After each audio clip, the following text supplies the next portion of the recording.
Rail دیکھ رہا تھا اور اس میں ایک بڑی خطرناک قسم کی مچھلی جس کے بارے میں کہا بد شکل مچھلی جس میں کے بارے میں کہا جا رہا تھا کہ وہ ڈیپ سی سے آئی ہے سپرفیشل جو سطح ہے اس کے اوپر اور اٹس کالڈ اینگلر فش. اچھا پھر اس کے بعد ایک اور سی ڈیول بھی کہتے ہیں اس کو, اور اس کا سطح سمندر پہ آنا ایک بہت تشویشناک بات تھی. یہ دیکھیں جی یہ کتنی بد شکل اور ڈرونی قسم کی یہ مچھلی ہے.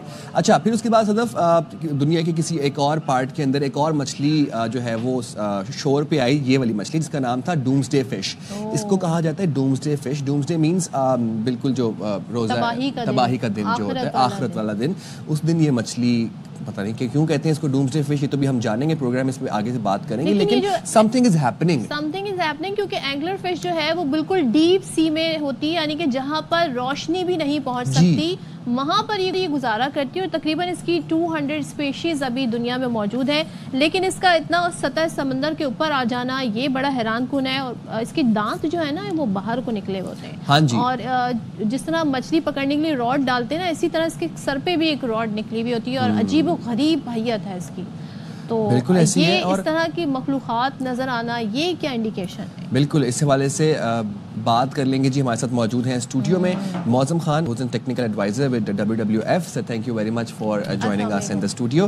Sir, سب سے پہلے تو سوشل میڈیا پہ جو قیاس آرائیاں ہو رہی ہیں, جو خبریں آ رہی ہیں کہ جی کوئی ڈومسڈے فش کہہ رہا ہے, کوئی کہہ رہا ہے جی اینگلر فش ہے, یہ is there something actually happening in the world, کچھ چل رہا ہے؟ نہیں, میرے خیال میں کوئی ایسا نہیں ہے کوئی بہت بڑی چینجز آئے. یہ ہمیشہ ہوتی رہی ہیں اور آج سے صدیوں سے ہوتی رہی ہیں. شاید کمیونیکیشن اور میڈیا اتنا اویلیبل ہے کہ لوگوں کو پتہ چل جاتا ہے اور نیوز اسپریڈ ہو جاتی ہے. پھر اس کو یعنی آپ سینسیشن بھی اس میں پیدا کر لیتے ہیں کہ یہ عجیب قسم کی مچھلی ہے.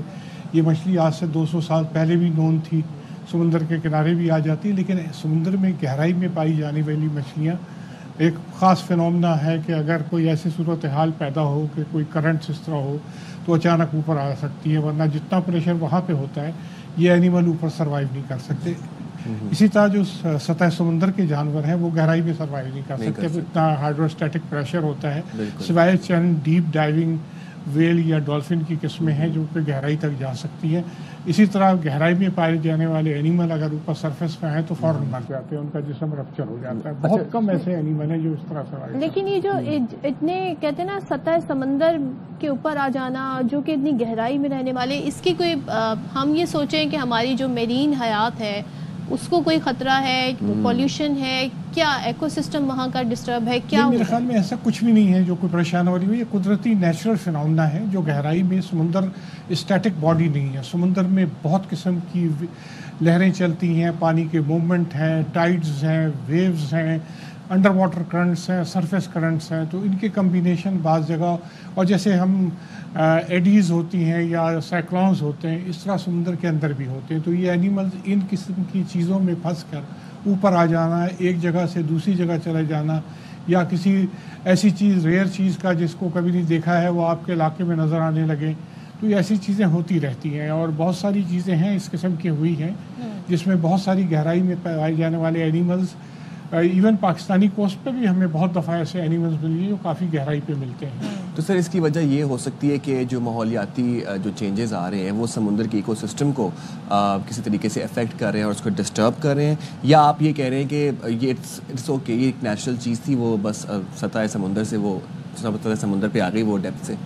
ایسا ہے کہ یہ ہے تو ایک نیچرل فنامنا, لیکن فریکوینسی میں کمی اور بیشی بہت سارے فیکٹر پہ ہوتی ہے.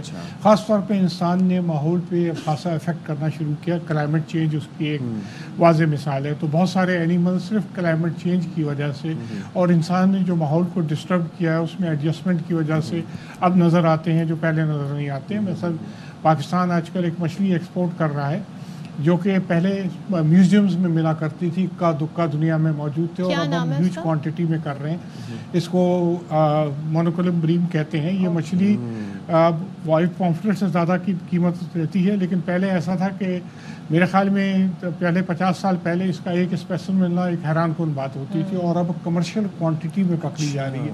یہ وہ چیزیں ہیں جو انسان نے ماحول کو ڈسٹرب کیا, اوور فشنگ کی چیزوں کو کچھ چیزوں کو ختم کر دیا تو قدرت اس کو ریپلیس کرتی ہے.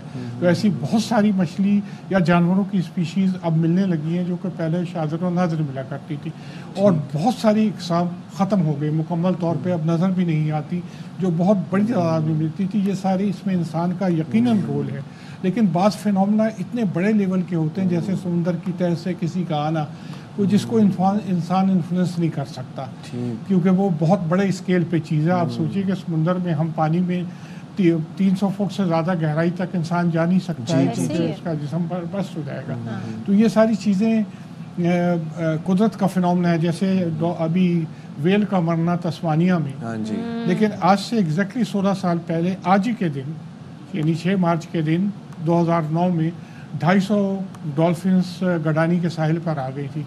اور اس کو وہ ایک بہت بڑا واقعہ ہے کہ کمیونٹی نے وہاں کے لوگ خواتین جمع ہو کے ان ساری ویلز کو ڈولفنس کو پانی میں چھوڑ دیا. 2 ڈولفنس اس درمیان پروسیس میں مر گئی 250 میں سے, اور 6 زخمی تھی, وہ بھی سمندر میں چلی گئی. اور اس علاقے کی خواتین نے بھی اس میں اتنا کام کیا تھا, بلکہ ہم نے ایک خواتین کو آنر بھی کیا, لال بی بی اس علاقے کی خاتون ہے جو دوسروں کے لیے لیجنڈ ہے کہ وہ ان 2 مرنے والی ڈولفن کی وجہ سے باقاعدہ رو رہی تھی, اور ٹی وی کسی چینل نے اس کو کور بھی کیا تھا. تو یہ فینومنا قدرتی طور پہ ہوتے ہیں, انسان کا انفلوئنس ضرور ہے.